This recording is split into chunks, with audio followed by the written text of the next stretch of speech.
जहां सवाल बंद होते हैं वहीं से गुलामी शुरू होती है।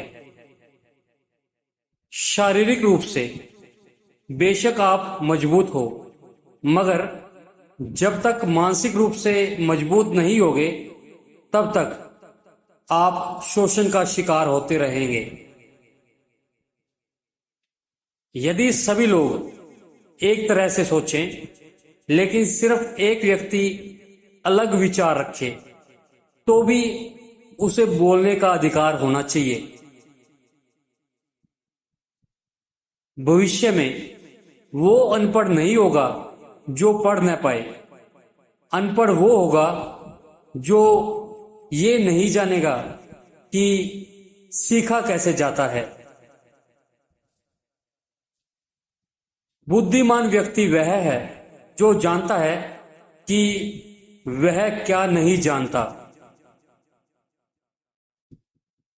जाति और धर्म तो जन्म से विरासत में मिले हैं, उसके लिए लड़ो जो तुम्हारे पास नहीं है, जैसे कि शिक्षा और रोजगार।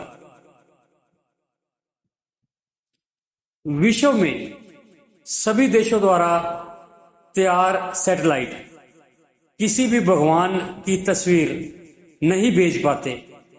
ईश्वर तो ऊपर है, तो ये सैटेलाइट वहां फेल क्यों हो जाते हैं?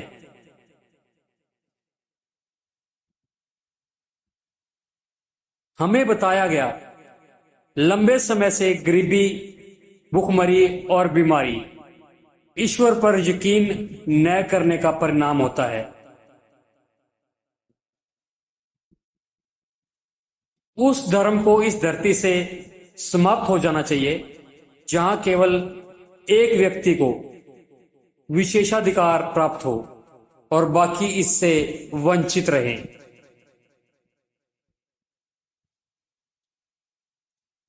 संसार में आत्मा परमात्मा का कोई अस्तित्व नहीं है। यदि ईश्वर ने सृष्टि का निर्माण किया है तो संसार में दुख क्यों है? सभी बच्चे नास्तिक हैं। उन्हें ईश्वर के बारे में मूलतः कोई जानकारी नहीं होती। जो ईश्वर की वास्तविकता में प्रकट नहीं होता वह उस ईश्वर से अलग नहीं है जो अस्तित्व में नहीं है। धर्म का मुख्य आधार भय है। अज्ञात का भय, मृत्यु का भय, विज्ञान और तर्क। इससे विज्ञान और तर्क ही मुक्ति दिला सकते हैं। जो जाति में विश्वास करता है वह इंसानियत से विश्वासघात करता है।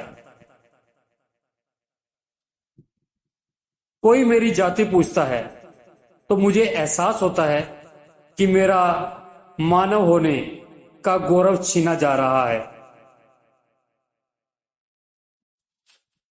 इंसान को मारकर धर्म की रक्षा करने से बेहतर है कि धर्म को मारकर इंसान की रक्षा करें।